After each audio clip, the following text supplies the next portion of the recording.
Okay, I've got a question. What does a ski resort, makeup prosthetics, and a lonely landlord have in common? Well, somehow, believe it or not, they're all key plot points in a brand new movie out on Netflix, 2025's My Secret Santa. And we've got a lot to talk about, Jennifer. We do, Josh, and we are going to unwrap it all on this episode of Do You Watch What I Watch? Sit down and watch, then have a talk with Jennifer and Josh. All right, we are in the first week of December as we're recording this. Josh, have you had any merriment yet? Have you done any Christmas traditions? Checked anything off the list yet?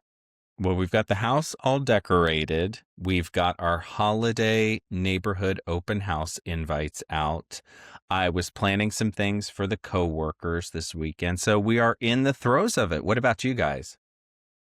So we went to the Gaylord Opryland Hotel has the ice show, and this year's theme is Charlie Brown. And so I took our son and my mom. We went to the ice show yesterday morning. My husband had the baby who did not, she was not going to do well with that. So they kind of hung out in the gift shop.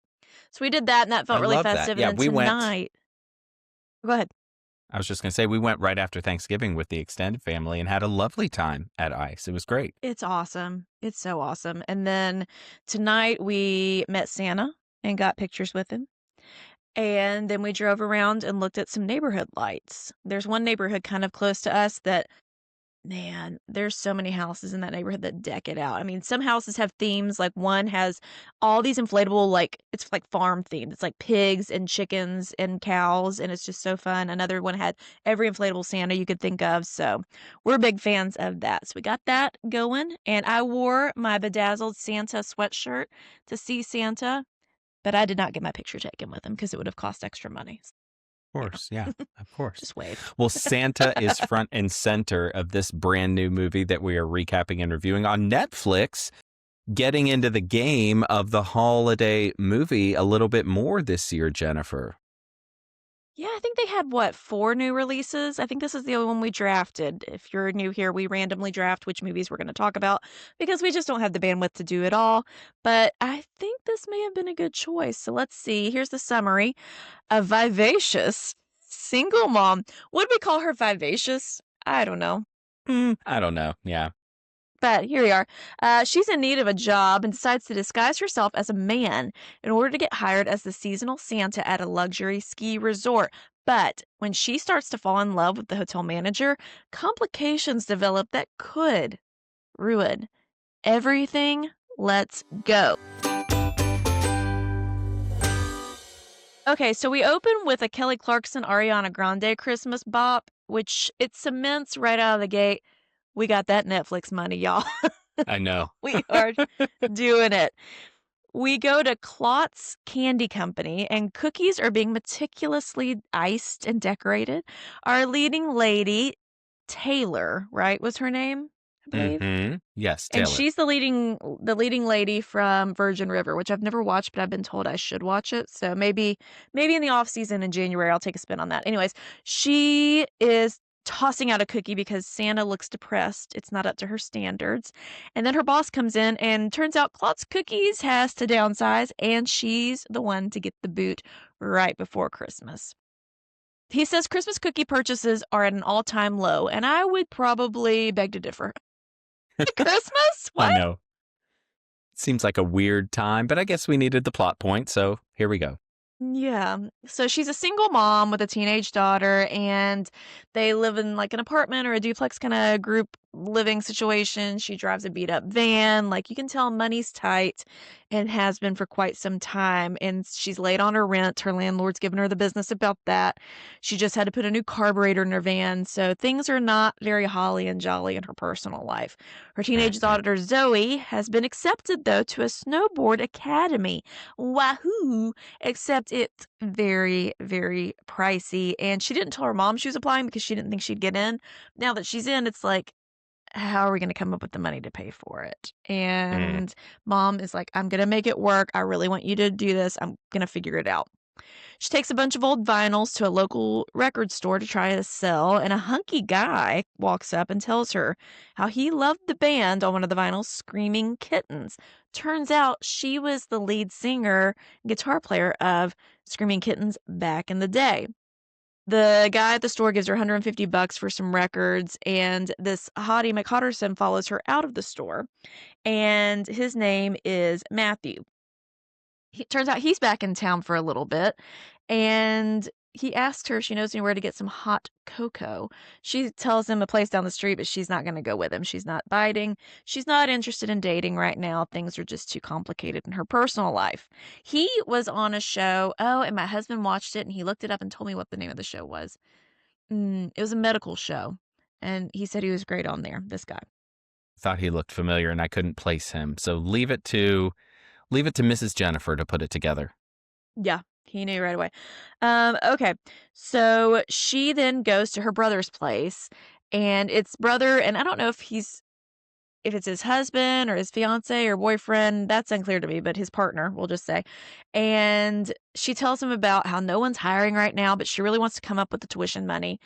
And they find out it's 50% off of the tuition if you're an employee at the Sun Peak Ski Resort, which seems like a pretty baller deal if you ask me.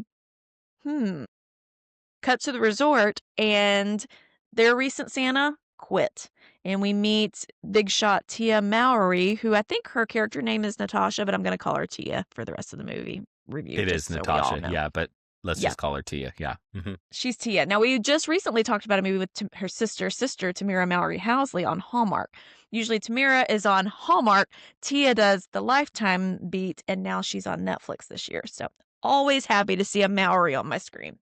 Love it. Love it. Okay, and I love that you referred to them as sister, by the way, which I will argue, sidebar, is probably the best theme song in television history. And you can at me if you disagree. The best. It's one of. It would be on a top 10 probably for me. For sure. The best? Yes. You think it's number one? No. I'll back off of that. It is probably in my, it's up there for me. Yeah. Yeah, no, it's great. It's a baller song. Okay, so she works at the hotel. She's wanting a promotion, and she wants to impress the, I guess, owner, right? The owner guy. And turns out who walks in but the guy from the record store, Matthew. Turns out his dad is the owner of the ski resort. And dad is like, you have been causing a ruckus all over the world. Like, he's crashing cars. He's ending up in the press for not positive things. He's kind of this guy that has too much money and not enough responsibility, and he's been running amok. And dad's like, it's time to rein it in. You're too old for this, which I would agree. He's, kind of too old for this. So you're going to work at the resort. You're going to be the general manager. Tia, hey, you got to train him and take him under your wing. Tia's not happy. Because Tia wants the promotion. Tia doesn't want to have to train the son in this nepotism situation. And I can't say that I blame her, honestly. No, because we get that she has very much worked her way up the ranks and has put in the time and deserves the opportunity. Yeah. The sweat equity is there, and she cares about this. But anyways, cut to Taylor, and she's at the front desk begging literally for any job. And it was very funny. Like, there are some very LOL funny moments in the writing of this movie. And it's not like there's slapstick parts, but there's also just bantery parts. She's like, I will literally clean up poop. I will do anything if you just give me a job. And they're like, we don't have a job. Except then she hears Tia talking on the phone because she's going to interview new Santas, and it pays $2,000 a week. Not too shabby. And obviously, we need to address the elephant in the room. This is not the real Santa. This is just the Sun and Ski Resort Santa's helper for the course of the movie, right? I mean, like, it's not the real Santa, but for sure, $2,000 a week.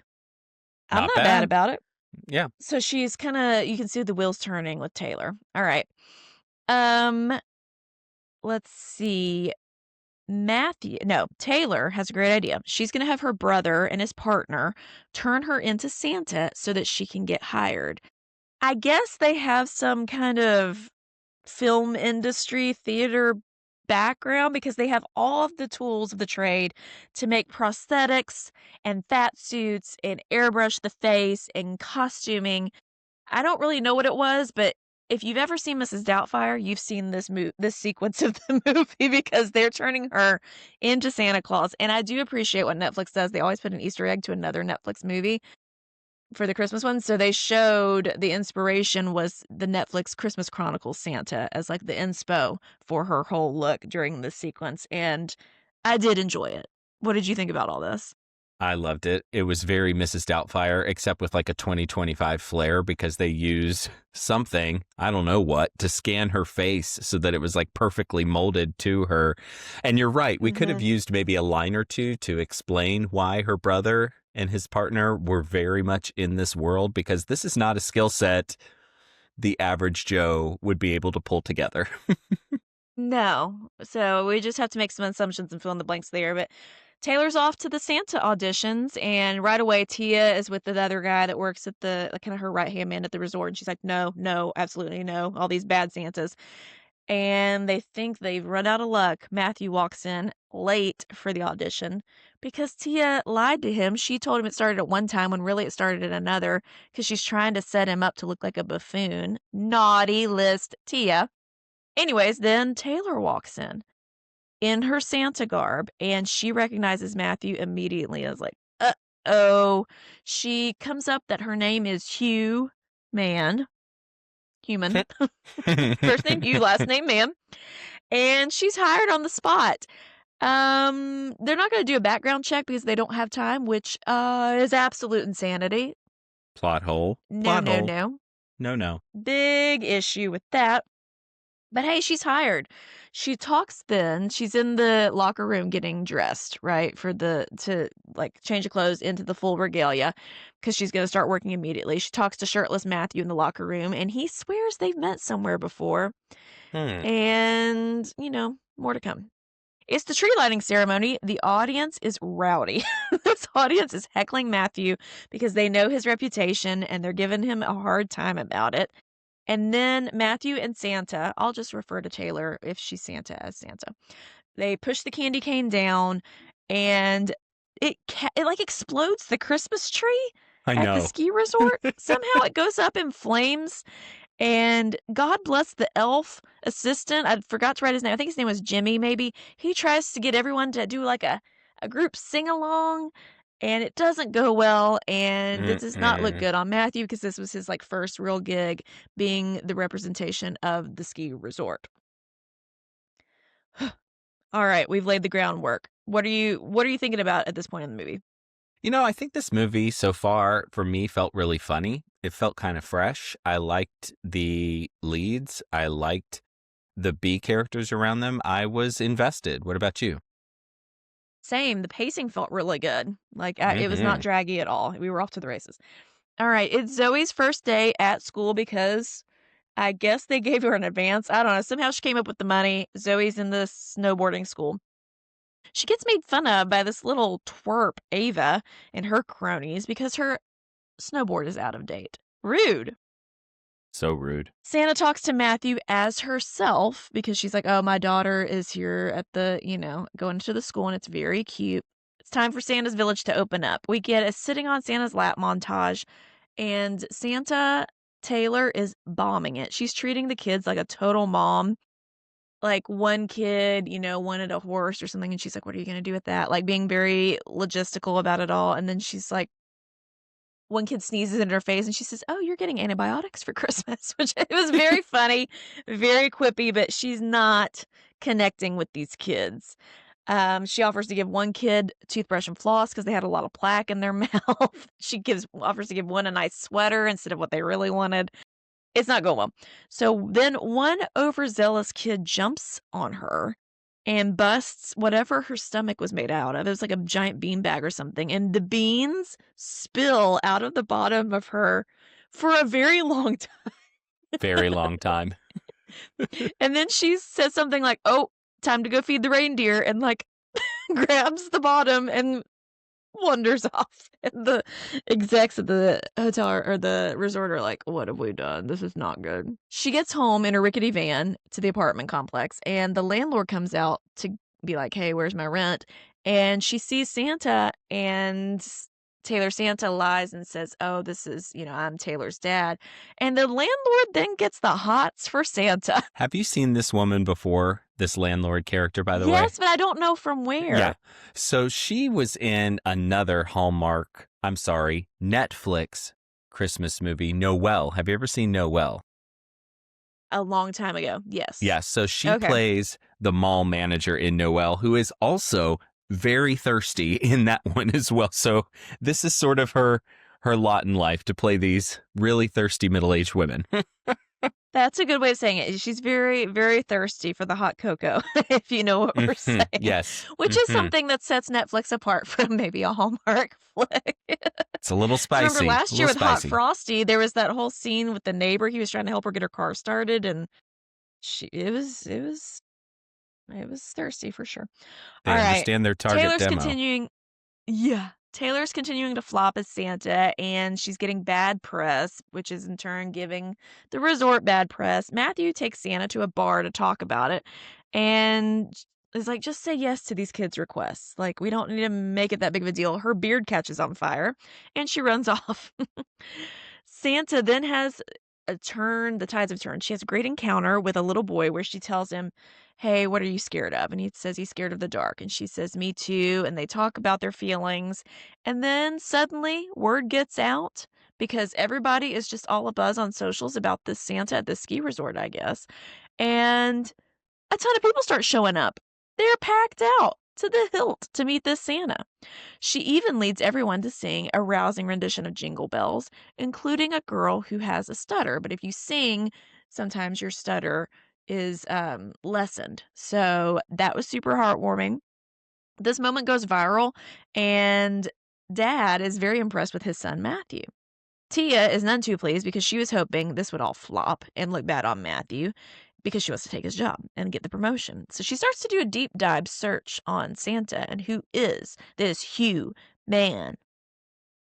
More to come. Taylor finally agrees to go on a hot chocolate walk with Matthew, but it's not a date, quote unquote. Next day, then he takes her skiing, and it's a very funny scene. Like she flails around. He's like, "I'm proud of you. You didn't say I'm going to die this time." So just little quips like that, throwaway lines made me laugh. He invites her to the Christmas party with all of the investors and bigwigs of the resort, and she says yes, since it's an event, it's not a date. They can get all dressed up and she can go. She then goes to see him at a bar because he's playing with a band, or I don't think it was his band. Unclear. He was a musician too. I don't know. Mm-hmm. And she puts on lip gloss. Turns out it's the same kind of lip gloss that he'd seen Santa with earlier in the movie. Uh-oh. And it's a very distinct, like, unicorn lip balm situation. Yeah. It's not just like a Mm-hmm. Burt's Bees thing. All right. Matthew gets the band to play Screaming Kittens, and they all call her on stage to perform with them, which was her old band, and she is so freaked out by it, wants nothing to do with it, and she runs off. And I mean, she looked ill. She looked physically ill in this moment. It was definitely triggering to her. This is more than just that used to be my band. This is bringing up some kind of trauma from the past. She says that was supposed to be my dream, but I got pregnant. I had to quit and raise a child by myself, and I worked tirelessly to pay my bills. He apologizes and says, she's like, "I thought I was ready for this, but I'm not." She walks off. He has her chapstick. And I put at this point, wait, her name is Taylor? Because I swore her name was something else. I was very wrong. I don't know. I think I had her name as Angela or something. I don't know what I was thinking. Tia is on the Google, and she's up late trying to find some tea on Santa, and she finds out the real alias based on the Social Security number. Funny how that works. Santa gets heckled by this bratty Ava girl at ski school. And turns out Ava, the bully, had gotten kicked out of school that day for being a bully. She talks to Santa about her mom doesn't want to be around her. And then the ice really starts to thaw with this little girl. Or not little girl, she's a teenager. So we understand a little bit more about why she is acting the way she's acting. Taylor and Matthew reconcile over hot chocolate, and he looks forward to introducing Santa to Taylor at the big wig investor party, because guess what? They're both going to be there. What could go wrong? Uh-oh. What could possibly We've go never wrong? seen this before in cinema either. Never.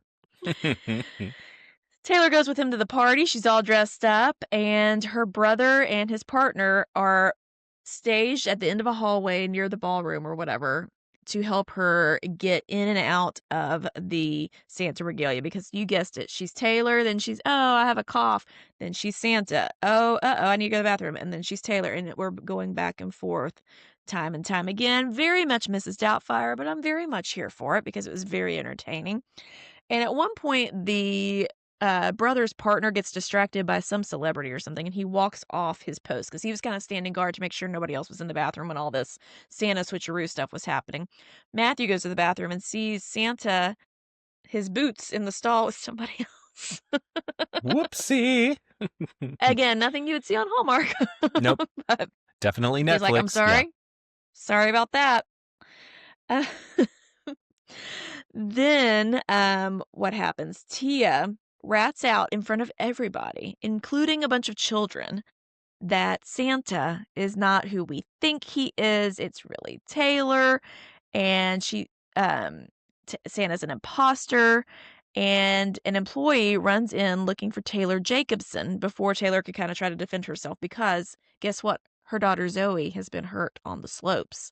Santa Taylor runs out, spilling the beans for. I guess she was spilling the beans earlier, right? The Literally, when second that time. kid jumped on her Yeah, about spilling the beans. exactly. It's the second Yeah, there you go. bean spilling because now the jig is up, right? Zoe's hurt. Her guard is down. Zoe's on a stretcher and a neck brace, but not being immediately loaded into the ambulance because we get this whole moment of Taylor ripping the Santa prosthetic face off and kind of apologizing to everybody. It just kind of, she didn't mean to get anybody hurt, but she needed the money. Ava, the bratty kid, turns out she was the only one that was on the slopes, and she's the one who called 911. Also, do you know who Ava's mom is? Tia. Tia. I liked how they unfolded that plot point. You know, it was a nice little surprise that they kind of tucked in there. I do too, yeah. So we're wondering, if Zoe's going to be paralyzed by this brief moment of peril, a BMOP, as we like to call it on the podcast. But Matthew seems oddly moved about all of this and not mad, which in a lot of movies he would have stormed off and huffed and puffed about being lied to, but he seems okay with it. Taylor goes off in the ambulance, and Tia is, well, at first she wants justice over Santa Taylor, charging her with fraud or trespassing, but, Dad's like, how did you, Tia, let this happen because you didn't get a background check? Matthew decides to take the fall for it. And not Tia. Dad fires Matthew. Ava, the daughter, tells Tia that Zoe has a real mom who listened to her. And then Tia and Ava kind of have this softening moment where they talk to each other and reconnect as mother and daughter. And I thought that was really sweet. Cut to Zoe's at home with a busted arm. I mean, I thought it was more dire than this. I thought so too, but I guess not. Yeah. That's why it's a brief moment of peril. She's fine. Very She's brief. got her arm in a sling of some sort. And the moment of the Santa reveal in front of the ambulance has gone viral. Again, all these ski resort people do is film stuff and make it go viral. Their power. Can they be our media team? Can we go viral for something, please? Please. Let's get it. The landlord is sad because Taylor's dad doesn't exist, because there were other scenes throughout where the landlord is very much wanting to come on to Santa. And increasingly, she's wearing more and more vivacious, dare I say, and sultry kind of Christmassy outfits. More satin. She got shinier as the movie went on. Exactly. But now she feels duped and she's very sad. Everyone's hurt. And Taylor is really regretting this choice to go on this whole stunt to begin with. Tia thanks Matthew for not throwing her under the bus and credits Taylor for her and Ava reconnecting. Tia then tells Matthew to speak at the Christmas concert that night, even though he'd been fired. And he's like, okay. He gives a speech about Santa representing kindness and being the very best of who we are. That was the whole point anyways.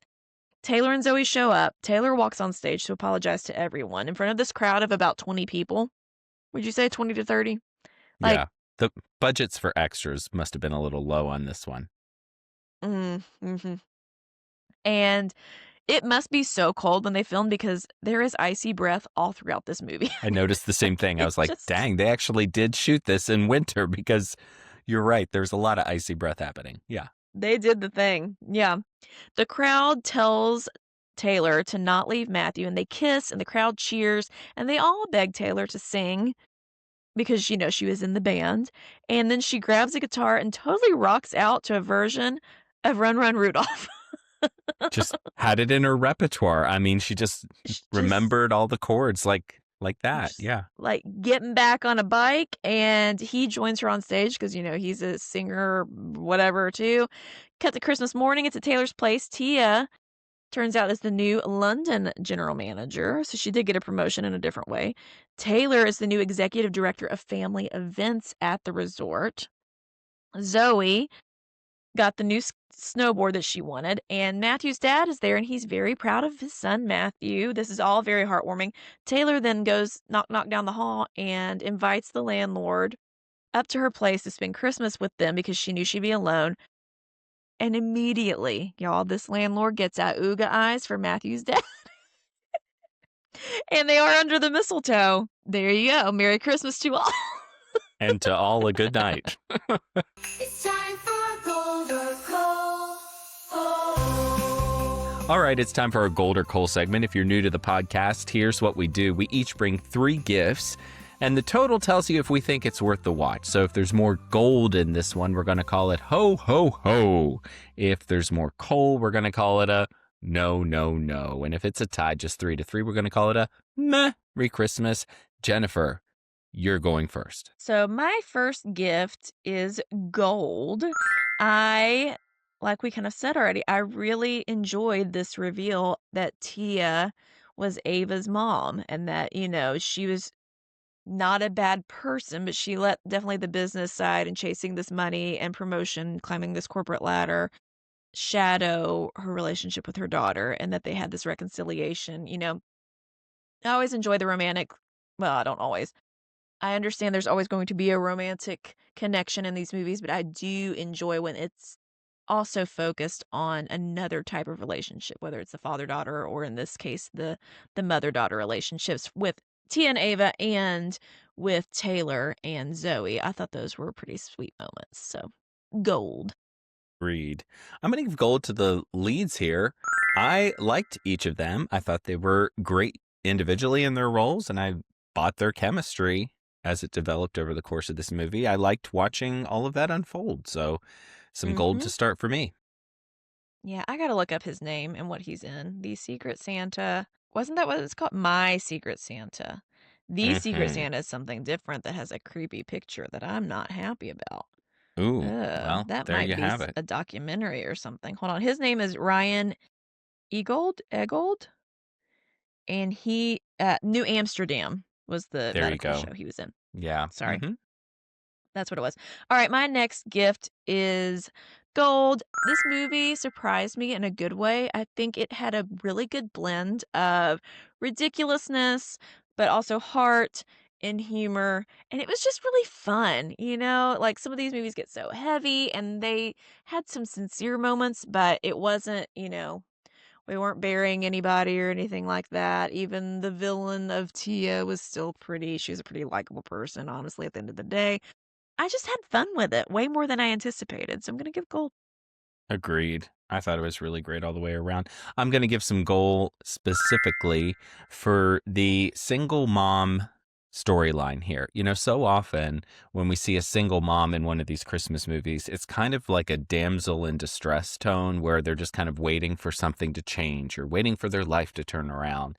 And I like that this single mom decided that she was going to grab the bull by the horns. Yeah, that's the way we Mhm. say that. Grab the bull by the horns and make it happen. And I just love that kind of propelled her into this series of events. And I really like the way that they didn't perceive her single momness as a flaw or something to overcome, but it was something that she worked with. And I loved that.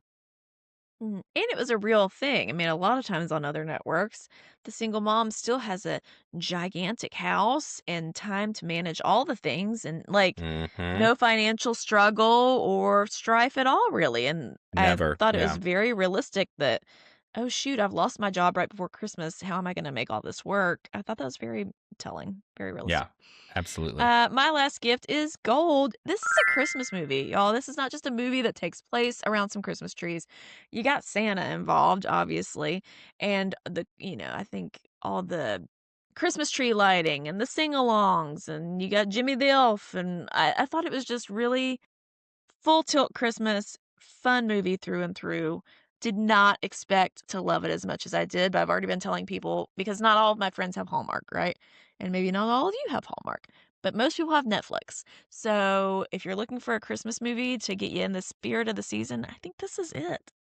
It's I great for me. agree. What about I you? really like this. Yeah. My last gift is going to be just the tiniest piece of coal. And this is being really nitpicky, but I wish that they would have tied up the button about who would take over as Santa by giving that to Jimmy. Like it was a real missed Oh, yeah. opportunity because Jimmy throughout this entire thing was Mr. Christmas. He loved Mhm. his job as the lead elf. He had done it for years. He was super supportive of Santa, seemed to really embrace everything that comes with that kind of job. And I just thought it would have been so satisfying for his character and for the overall plot to sort of see him kind of come in as the new Santa, because obviously it wasn't going to be Taylor moving forward. So I think Mhm. that they could have buttoned that up in a way that would have made that just a really heartfelt kind of moment. So small piece of coal, nitpicky, like I I said. But get at it. the end of the day, I get it. I loved this movie. I thought it was a lot of fun. Like you said, it was surprisingly good. Like it was not a letdown at all. No, and it didn't get sleepy. Like I said, No, the pacing was great. I honestly thought there was more movie left when we were wrapping it up. Like it felt like it moved along really well. So definitely recommend it if you're looking for a movie, like we've already said, to get into the Christmas spirit. Probably not for kids. There are a couple of those little moments that could be a little questionable for younger kids at least, but still something super fun for you to watch with your friends. exactly. And that, dear friends, is another episode of Do You Watch What I Watch? Hey, if you liked this episode, be sure to bop that like button or YouTube. And while you're at it, we'd love it if you'd write a 5-star review and go ahead and recommend our podcast to a friend. That would be awesome. Special thanks as always to Nick Schwartz for our theme song. Thank you for listening and being here. We know there's a lot of content to consume, especially at the holidays. So we're really appreciative of you. What are we talking about next time, Josh? All right. So next time we are going to be chatting about a brand new movie out on Hallmark Channel. This one is called She's Making a List. This one stars 2 Hallmark Hall stars, of course. We've got Lacey Chabert, we've got Andrew Walker, and here's the plot summary. Isabel needs to determine if a young girl belongs on the naughty or nice list. Meanwhile, she's falling for the girl's father and learning that the world isn't so black and white. We're going to have much to discuss. But until then, May your days be merry and bright. We'll see you next time.